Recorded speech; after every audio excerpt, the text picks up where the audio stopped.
lecture series kalabot sa livelihood assistance nga gihapag nila Provincial Agriculture Officer Jose Apollo Pacamalan.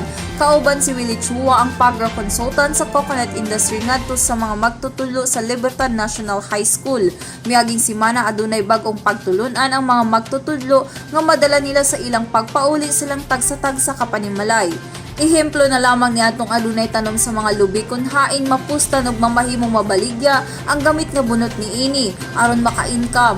Gitundo nila Pacamalan og Chua nga ang bunot diay sa lubi pwede siyang mamahimo sama sa coconut plantable pots alang sa mga plantita-plantito nga mahilig og pananom, coconut mats, coconut flip-flop sandals, coconut carpet ug uban pa.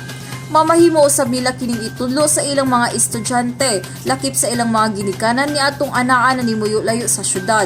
Nasayod si Pacamalan nga usa ang nasod sa mga nag-una nga producer sa lubi ug bulakan ng lalawigan nga makita lamang ang mga tinanom nga lubi sa bisan asang luna.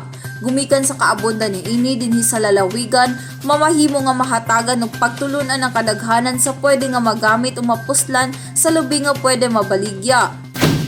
Suportado kanula ni Governor Bambi Imano ang bisan unsa nga mga lakang kung hisgutan ang pagpalambo sa matag individual kay alang niini ang pagtuon sa mga butang makatabang kanila sa ilang panginabuhian ug gadto sa ilang tagsa-tagsa ka pamilya.